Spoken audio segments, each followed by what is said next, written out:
نحمده ونصلي على رسوله الكريم أما بعد فأعوذ بالله من الشيطان الرجيم بسم الله الرحمن الرحيم لقد جاءكم رسول من أنفسكم عزيز عليه ما عنتم حريص عليكم بالمؤمنين رؤوف رحيم فإن تولوا فقل حسبي الله لا إله إلا هو عليه توكلت وهو رب العرش العظيم۔ میرا قائد ہے وہ زندگی پیغام تھا جس کا، میرا قائد ہے وہ زندگی پیغام تھا جس کا،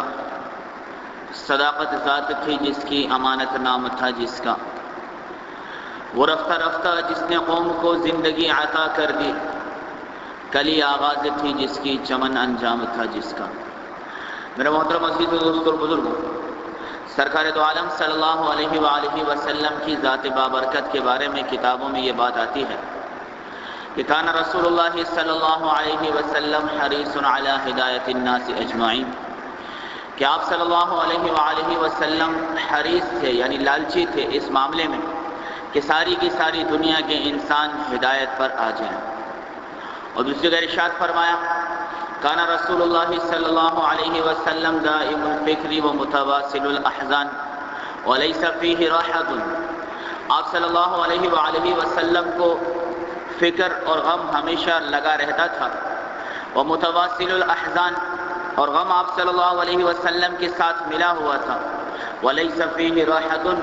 اور نبوت کے ملنے کے بعد آپ صلی اللہ علیہ وسلم نے راحت نام کی کوئی بھی چیز کبھی نہیں دیکھی۔ میرے قابل احترام محترم عزیز و دوستو بزرگ، حضور اکرم صلی اللہ علیہ وآلہ وسلم کو اس امت کے ساتھ بے پناہ محبت تھی، اور یہی محبت تھی کہ آپ صلی اللہ علیہ وسلم ہمیشہ اس غم اور فکر میں رہا کرتے تھے کہ میرا ایک ایک امتی جہنم سے بچ کر جنت میں جانے والا بن جائے، کیونکہ آپ صلی اللہ علیہ وسلم نے معراج کے موقع پر جہنم اور اس کی ہولناکیوں کو دیکھا تھا، اور آپ صلی اللہ علیہ وسلم بخوبی واقف تھے کہ وَخُلِقَ الْإِنسَانُ ضَعِيفًا، اللہ تعالیٰ نے انسان کو کمزور پیدا کیا ہے، اور یہ جہنم کی جو سختیاں ہیں، وہاں کے جو عذابات ہیں، یہ اس کی تاب نہیں لا سکے گا۔ اس لیے آپ صلی اللہ علیہ وسلم ہمیشہ اس امت کی ہدایت کے لیے بے چین رہا کرتے تھے۔ امی عائشہ رضی اللہ تعالی عنہ ارشاد فرماتی ہیں ایک موقع پر سرکار دو عالم صلی اللہ علیہ وآلہ وسلم حجرہ مبارک میں تشریف لائے، اور تشریف لانے کے بعد آتے ہی مصلی پر نماز کے لیے کھڑے ہو گئے، اور یہ آیت پڑھتے پڑھتے پوری رات گزار دی، ان تعذبہم فإنہم عبادک وإن تغفر لہم فإنک انت العزیز الحکیم، کہ اللہ اگر آپ ان کو عذاب دیں تو یہ تیرے بندے ہیں، اور اگر تو ان کو معاف کر دے تو زبردست اور حکمت والا ہے، تجھے کون پوچھنے والا ہے۔ یہ وہ آیت ہے میرے محترم عزیزوں سورہ مائدہ کی، کہ جس کو سیدنا عیسیٰ علیہ السلام روز قیامت اپنے حواریوں کی بخشش کے لیے اللہ کی بارگاہ میں پڑھیں گے۔ لیکن قربان جاؤں میں محمد مصطفیٰ صلی اللہ علیہ وسلم کی ذات بابرکت کے کہ آپ صلی اللہ علیہ وسلم نے اس آیت کو اس دنیا میں رہتے ہوئے کتنی مرتبہ 13 سال مکے میں اور 10 سال مدینہ میں کتنی ہی مرتبہ اس آیت کو پڑھا ہوگا، اور کتنی مرتبہ ہم گناہگار امتیوں کی ہدایت کے لیے رو رو کر راتوں کو گزارا ہوگا۔ میرے محترم عزیزوں، نسائی کی ایک روایت میں یہ بات ملتی ہے کہ حجۃ الوداع کے موقع پر آپ صلی اللہ علیہ وآلہ وسلم جب اونٹنی پر سوار ہو کر اللہ تبارک و تعالیٰ کی بارگاہ میں دعا گو تھے، اور سورج پورے آب و تاب کے ساتھ چمک رہا تھا، آپ صلی اللہ علیہ وسلم کی لسان اطہر پر یہ دعا تھی کہ اے اللہ تو میری امت کے ظالم کو بھی معاف کر دے اور میری امت کے مظلوم کو بھی معاف کر دے۔ یہی دعا آپ صلی اللہ علیہ وسلم سارا دن مانگتے رہے حتیٰ کہ جبرائیل امین کو اللہ تبارک و تعالیٰ نے بھیجا، اور جبرائیل امین نے فرمایا کہ یا رسول اللہ تعالیٰ نے آپ کی امت کے مظلوم کو تو معاف کر دیا لیکن ظالم کو معاف نہیں کیا۔ آپ صلی اللہ علیہ وآلہ وسلم عرفات کے میدان سے جب مزدلفہ تشریف لے گئے، سیدنا ابو بکر صدیق اور سیدنا عمر ابن خطاب رضوان اللہ تعالی علیہم اجمعین فرماتے ہیں کہ آپ صلی اللہ علیہ وسلم مزدلفہ کی رات میں بھی یہی دعا مانگ رہے تھے کہ اللہ جس طرح تو نے میری امت کے مظلوم کو معاف کر دیا، ایسے ہی تو میری امت کے ظالم کو بھی معاف کر دے، اور ظالم نے مظلوم پر جو ظلم کیا ہے اس کے بدلے میں مظلوم کو جنت کی نعمتیں عطا کر دے۔ پوری رات یہ دعا مانگتے مانگتے گزر گئی۔ سحر کے قریب دوبارہ سیدنا جبرائیل امین علیہ السلام تشریف لائے اور فرمایا یا رسول اللہ نے آپ کی امت کے ظالم کو بھی معاف کر دیا اور آپ کی امت کے مظلوم کو بھی معاف کر دیں۔ جب یہ دعا قبول ہوئی تو آپ صلی اللہ علیہ وسلم مسکرانے لگے۔ حضرت بکر صدیق رضی اللہ تعالی عنہ نے پوچھا کہ یا رسول اللہ کیا بات ہے، ابھی تو آپ رو رہے تھے اور ابھی آپ مسکرانے لگے؟ کہا جب میری دعا یہ قبول ہوئی تو میں نے دیکھا کہ شیطان اپنے منہ میں اور اپنے سر پر مٹی ڈال رہا تھا، میں اس شیطان کو دیکھ کر مسکرا رہا تھا۔ تو میرے محترم عزیزوں، ہم نے خود دیکھا کہ عرفات اور مزدلفہ کے میدان کے اندر کوئی اپنے ماں باپ کے لیے مانگ رہا، کوئی بیوی بچوں کے لیے مانگ رہا، کوئی اپنے کاروبار کے لیے مانگ رہا، کوئی رشتہ داروں عزیزوں کے لیے مانگ رہا۔ یہ لمبے لمبے دعاؤں کے پرچے لوگوں کے ہاتھوں میں ہوتے ہیں اور لوگ خوب اللہ تعالیٰ سے اپنے ہی لیے مانگ رہے ہوتے ہیں۔ آپ صلی اللہ علیہ وسلم کو تو دیکھیے میرے محترم عزیزوں کہ 11 بیویاں ہیں، 4 بیٹیاں ہیں، کئی نواسے ہیں، اور حال یہ ہے کہ فاطمہ رضی اللہ تعالی عنہ کے جب لال حسنین بیمار ہوتے ہیں تو دوائی کے لیے پیسے بھی نہیں ہوتے تھے۔ آپ جانتے تھے کہ میرے جانے کے بعد حضرت حسین رضی اللہ تعالی عنہ کو شہید کیا جائے گا، حضرت حسن کو فرمایا کہ زہر دیا جائے گا۔ یہ ساری کی ساری باتیں سامنے تھی۔ فاطمہ بنت محمد رضی اللہ تعالی عنہ کا فرمایا کہ بھوک و پیاس بھی سامنے تھا، لیکن اس کے باوجود اگر اللہ کے رسول کسی کے لیے مانگ رہے ہیں تو وہ میرے محترم عزیزوں ہم جیسے گناہگار امتیوں کے لیے مانگا جا رہا ہے۔ یہ آپ صلی اللہ علیہ وسلم کی اس امت کے ساتھ محبت تھی۔ ایک موقع پر امی عائشہ رضی اللہ تعالی عنہ فرماتی ہیں کہ آپ صلی اللہ علیہ وسلم رات کو تشریف لائے اور آرام کرنے کے لیے بستر پر لیٹ گئے۔ کچھ دیر کے بعد میری آنکھ کھلی تو میں نے روضہ رسول کے اندر آپ صلی اللہ علیہ وسلم کو نہیں پایا۔ چنانچہ حجرے کے اندر ہاتھ جب پھیرا تو اللہ کے رسول موجود نہیں تھے۔ امی عائشہ کو بڑی بے چینی ہوئی کہ اگر اللہ کے رسول نماز پڑھتے ہیں تو حجرہ مبارک میں کھڑے ہو کر ہی نماز پڑھتے ہیں۔ چنانچہ چادر اوڑھ کے جب حجرہ مبارک سے باہر نکلی دیکھا کہ اللہ کے رسول جنت البقیع میں کھڑے ہو کر نماز پڑھ رہے ہیں۔ امی عائشہ رضی اللہ تعالی عنہا قریب گئیں تو کیا سنتی ہیں کہ اللہ کے رسول نماز میں کھڑے ہیں اور فرما رہے ہیں یا ربی امتی یا ربی امتی، اے اللہ میری امت پر رحم فرما، اے اللہ میری امت پر رحم فرما۔ جب رکوع میں گئے ہیں تو فرماتے ہیں یا ربی امتی، اے اللہ میری امت پر رحم فرما۔ سجدے میں گئے ہیں تو یا ربی امتی، تشہد میں بیٹھے ہیں تو یا ربی امتی۔ غرض پوری نماز میں یہی اللہ تعالیٰ سے مانگ رہے ہیں۔ جب آپ نماز سے فارغ ہوئے تو امی عائشہ نے فرمایا کہ این القرآن یا رسول اللہ هل نسیت لاجل هذه الامہ، اے اللہ کے رسول قرآن کہاں ہے؟ آپ تو امت کی محبت، امت کے غم کے اندر اور محبت کے اندر اتنے بے چین ہوئے کہ آپ نے نماز میں بھی قرآن چھوڑ کے امت کے لیے مانگنا شروع کر دیا۔ آپ صلی اللہ علیہ وسلم نے ارشاد فرمایا اتعجبین یا عائشہ،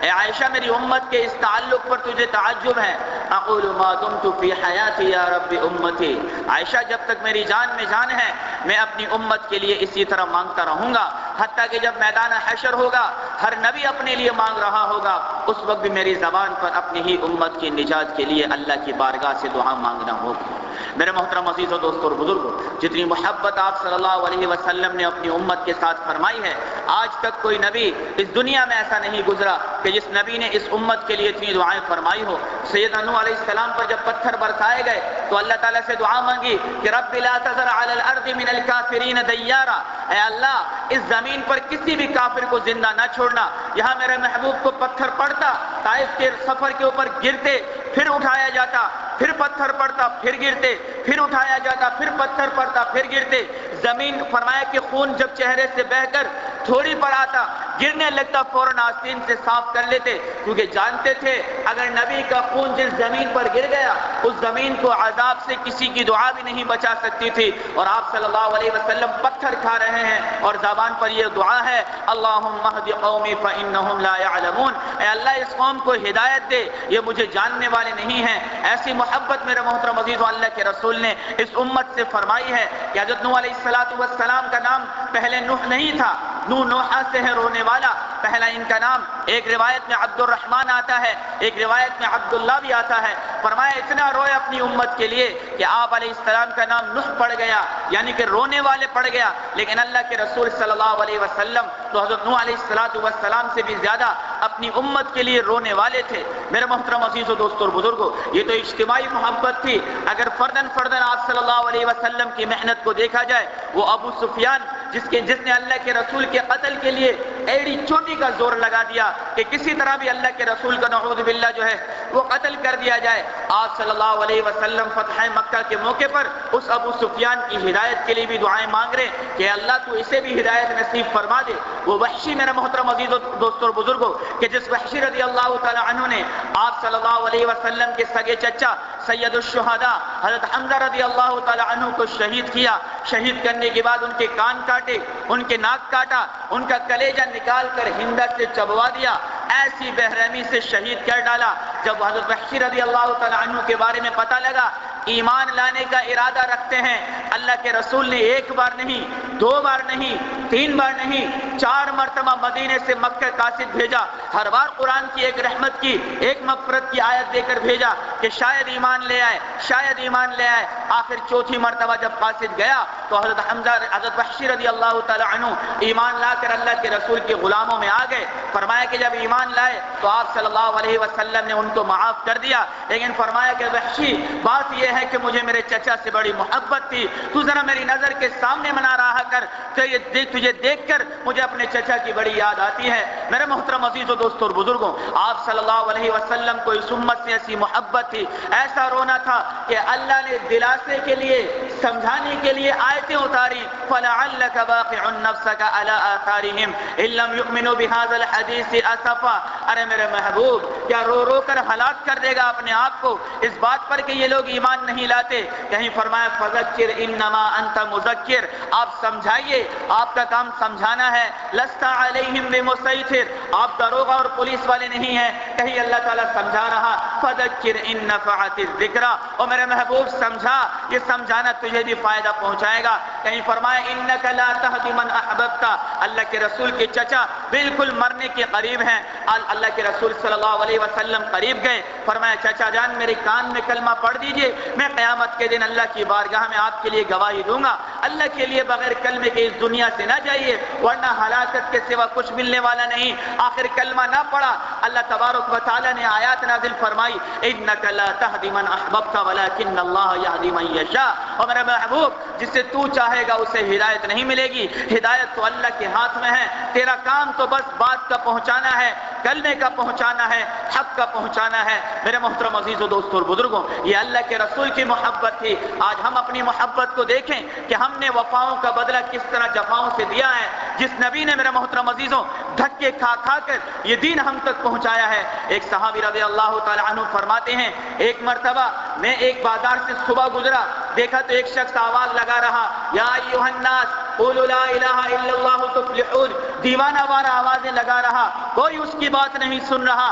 ہر ایک اپنے کام میں لگا رہا، اس کی زبان یہی کہہ رہی اے لوگوں لا الہ الا اللہ پڑھ لو کامیاب ہو جاؤ گے۔ وہ صحابی فرماتے ہیں میں دوپہر میں گزرا تو بھی تنے تنا یہی آواز لگا رہے یا ایھا الناس قولوا لا الہ الا اللہ تفلحون۔ پھر وہ صحابی فرماتے ہیں جب میں شام کو گزرا تو پھر وہی شخص وہ آواز لگا رہا اور لوگوں نے اس کے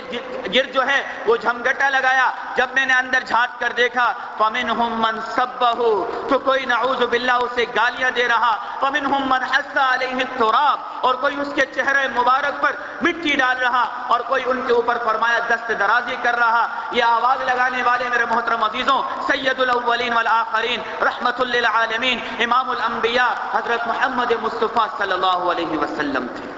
ایسی محبت میرے محترم عزیزوں اپنی امت کے ساتھ آپ صلی اللہ علیہ وسلم کو تھی۔ اور میرے محترم عزیزوں آج ہمارا کیا حال ہے؟ جس نبی نے دھکے کھا کھا کر یہ دین ہم تک پہنچایا، آج ہم دھکے دے دے کر اسی نبی کی سنتوں کو اپنے گھروں سے نکالتے ہیں۔ کہیں شادی بیاہ کے نام پر نبی کی سنتوں کو چھوڑ دیا جاتا ہے، کہیں اموات کے نام پر بدعات کو پیدا کر کے نبی کی سنتوں کو چھوڑ دیا جاتا ہے، کہیں بچے کی پیدائش پر عقیقے کا نام دے کر ڈھول دھماکوں کے ذریعے سے نبی کی سنت کو چھوڑ دیا جاتا ہے، کہیں منگنیوں کے نام پر رشتوں کو جوڑ کر اللہ کے رسول کی سنتوں کو چھوڑ دیا جاتا ہے۔ ذرا سوچئے میرے محترم عزیز و دوستوں اور بزرگوں، جب جمعرات اور پیر کے دن اللہ کے رسول کے روزے کے اوپر ہم میں سے ہر امتی کے اعمال پیش کیے جائیں گے اور بتایا جاتا ہوگا دیکھیے اللہ کے رسول یہ تیرے وہی امتی ہیں جن کی خاطر تو نے پتھر کھائے، آج یہ تیری سنت داڑھی کو بھی اپنے منہ پر سجانے کے لیے تیار نہیں، یہ وہی عورتیں ہیں جن کے حقوق کے لیے تو نے مردوں کو سمجھایا، یہ وہی بیٹیاں ہیں جن کے حقوق کے لیے تو نے باپوں کو سمجھایا، یہ وہی بہنیں ہیں جن کے حقوق کے لیے تو نے بھائیوں کو سمجھایا، یہ وہی مائیں ہیں جن کی عظمت کو تو نے ان کی اولاد کے دلوں میں بلند کیا۔ آج یہ سب بہن بیٹیاں بے پردہ چل رہی، کسی کو تیرے فرمایا، کسی کو تیرے لائے ہوئے دین کی کوئی فکر نہیں، تیرا دین مٹ رہا اور تیرے امتی اپنے گھروں میں سو رہے، تیرا دین مٹ رہا اور تیرے امتی آرام سے بیٹھے ہیں۔ آپ صلی اللہ علیہ وآلہ وسلم کی روح میرے محترم عزیزوں اپنی قبر میں کتنی بے چین اور بے قرار ہوتی ہوگی، ذرا سوچئے میرے بھائی، آج کوئی تھوڑا سا احسان کرے، تھوڑا سا، ہم ساری زندگی گرویدہ رہ جاتے ہیں، ساری زندگی نظر ملا کر بات نہیں کرتے، ساری زندگی اونچی آواز میں بات نہیں کرتے، ارے وہ تو وہ اس کے رشتہ داروں عزیزوں کا بھی خیال کرتے ہیں، نہیں اس کے ماموں نے، اس کے چاچا نے، اس کے باپ نے، اس کے بھائی کے مجھ پر بڑے احسانات ہیں۔ ارے میرا محترم عزیزوں دوستوں اور بزرگوں، جس کا احسان ہو کہ جس کے صدقے اسلام ملا، جس کے صدقے ایمان ملا، جس کے صدقے قرآن ملا، جس کے صدقے زندگی گزارنے کے طریقے ملے، جس کے صدقے محبت اور الفت دلوں میں پیدا کی گئیں، آج وہ نبی میرے محترم عزیزوں وفاؤں کے بدلے میں وفائیں مانگ رہا، وہ نبی وفاؤں کے بدلے میں وفائیں چاہ رہا، اور وہ وفا یہی ہے کہ ہم اللہ کے رسول کی زندگی کو اپنانے والے بنے، اپنی چاہتوں کو قربان کرنے والے بنے۔ وہ رسول میرے محترم عزیزوں کہ جس کی زندگی کو اللہ تبارک و تعالی نے فرمایا لقد کان لکم فی رسول اللہ اسوۃ حسنہ، اس سے بہتر کوئی زندگی نہیں، اس سے اچھی کوئی زندگی نہیں، اس سے عزت والا کسی کا طریقہ نہیں، اور اس سے بہترین چہرہ اور کسی کا بھی نہیں ہے۔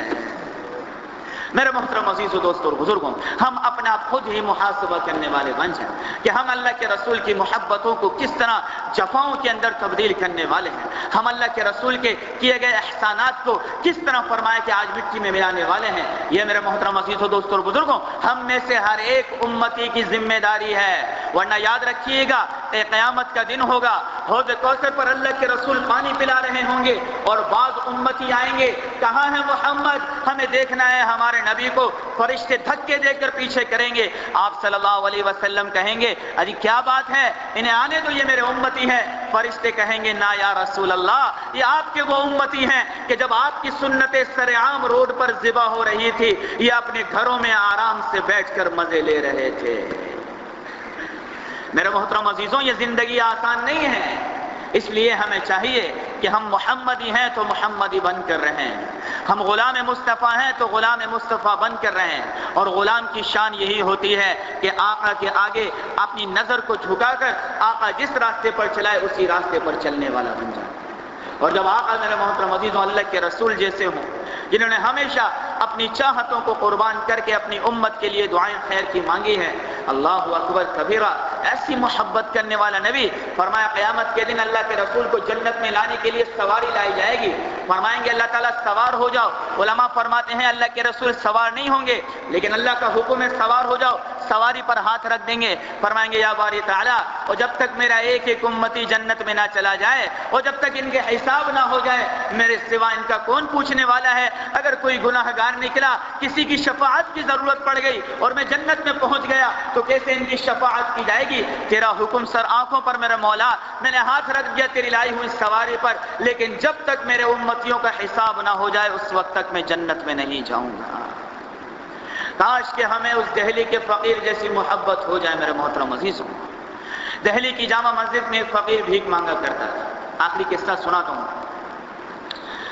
تو عجیب بات ہے کہ انگریزوں کا بھی رواج تھا، وہ بھی جانتے ہیں کہ مسجدوں میں سکون ہے، مساجد کو وہ بھی دیکھنے آیا کرتے تھے۔ ایک انگریز مسجد کو دیکھنے کے لیے آیا، یہ فقیر مسجد کے دروازے پر بیٹھ کر بھیک مانگ رہا تھا۔ وہ انگریز جب مسجد سے جانے لگا تو فقیر نے انگریز کے آگے ہاتھ پھیلایا، انگریز نے اپنی جیب سے بٹوا نکال کر اس کو کچھ دینا چاہا، جب وہ بٹوا رکھنے لگا تو بٹوا نیچے گر گیا، انگریز کو دھیان نہیں رہا، فقیر نے دیکھا فوراً بٹوا اٹھا لیا، بٹوے کو کھول کر دیکھا، پیسے بھی اچھے خاصے تھے، کچھ کاغذات بھی تھے، فقیر نے وہ بٹوا اپنی جیب میں ڈال دیا۔ یہ انگریز اپنے گھر گیا، جب جا کر اپنی جیب کو ٹٹولا تو بٹوا نہیں تھا، بڑا افسوس ہوا کہ بٹوے میں ضروری کاغذات بھی تھے، بہرحال بات آئی گئی ہو گئی۔ کچھ دنوں کے بعد انگریز کی بیوی نے بھی ضد کی کہ مجھے بھی مسجد دیکھنی ہے، چنانچہ انگریز اپنی بیوی کو لے کر دوبارہ دہلی کی جامع مسجد دیکھنے کے لیے چلا گیا۔ دہلی کی جامع مسجد دیکھ کر یہ انگریز جب باہر آنے لگا تو وہ فقیر حسب روایت اپنی جگہ بیٹھا تھا، اس نے پھر انگریز کے آگے ہاتھ پھیلایا۔ انگریز نے جیسے ہی بٹوا نکال کر اسے کچھ دینا چاہا، فقیر نے اسے پہچان لیا کہ یہ تو وہی انگریز ہے جس کا بٹوا پہلے گر گیا تھا۔ انگریز اس کو بھیک دے کر جب جانے لگا تو فقیر نے اس کو آواز دی اور بات کرنے لگا کہ آپ وہی ہیں جو پچھلے جمعے بھی تشریف لائے تھے۔ یہ قصہ میں نے پیر ذوالفقار نقشبندی دامت برکاتہم العالیہ کی کتاب میں پڑھا ہے۔ تو انگریز نے کہا ہاں میں وہی ہوں۔ کہا آپ کا بٹوا گر گیا تھا؟ کہا ہاں میرا بٹوا گر گیا تھا۔ فقیر نے وہ بٹوا جیب سے نکال کر انگریز کے ہاتھ میں دے دیا۔ انگریز نے بٹوا کھولا، پیسے بھی پورے تھے، کاغذات بھی پورے تھے۔ انگریز نے کہا بھائی کیا بات ہے، تو فقیر ہے، یہاں دروازے پر بیٹھ کر بھیک مانگ رہا ہے، اس بٹوے میں اتنے پیسے ہیں کہ تیری کئی ضروریات پوری ہو سکتی تھی، پھر بھی تو نے پورا کا پورا بٹوا جو ہے بما پیسوں کے مجھے لوٹا دیا، اس کی وجہ کیا ہے؟ فقیر نے کہا جی آپ کی چیز مل گئی، آپ جائیے، اس کو چھوڑیے۔ کہا نہ مجھے بتا اس کی وجہ کیا ہے۔ وہ فقیر کہنے لگا بات یہ ہے کہ جب یہ بٹوا آپ کی جیب سے گرا میں نے اٹھایا، اندر پیسے بہت سے، میرے دل میں ایک وقت کے لیے لمحے کے لیے تو یہ خیال آیا کہ اس سے میری کئی ضروریات پوری ہو سکتی ہیں، لیکن پھر میرے دل میں یہ خیال آیا کہ روز قیامت آپ صلی اللہ علیہ وسلم کے فرمان کے مطابق ہر امتی اپنے نبی کے پیچھے پیچھے چلے گا۔ قیامت کا دن ہوگا، آپ حضرت عیسیٰ علیہ السلام کے پیچھے چل رہے ہوں گے، میں حضرت محمد مصطفیٰ صلی اللہ علیہ وسلم کے پیچھے ہوں گا۔ ایسا نہ ہو کہ قیامت کے دن حشر کے میدان میں حضرت عیسیٰ علیہ السلام آپ صلی اللہ علیہ وسلم سے کہیں یا رسول اللہ یہ آپ کا وہ امتی ہے جس نے میرے امتی کا بٹوا چرایا تھا، اور قیامت کے دن میرے نبی کو شرمندگی ہو، میرے نبی کو اس شرمندگی سے بچانے کے لیے میں نے آپ کا یہ بٹوا دوبارہ آپ کو لوٹا دیا۔ اس فقیر جیسی محبت بھی اگر ہمارے دل میں پیدا ہو جائے میرے محترم عزیزوں تو خدا کی قسم زندگی میں کچھ تبدیلی آ جائے گی۔ بہرحال یہ رمضان کا مہینہ ہے، اللہ کے رسول کی محبت کو حاصل کیجیے۔ اللہ تعالی ہم سب کو موت تک نبی علیہ الصلوۃ والسلام کی سنتوں پر عمل کی توفیق عطا فرمائے۔ وآخر دعوانا ان الحمد للہ رب العالمین۔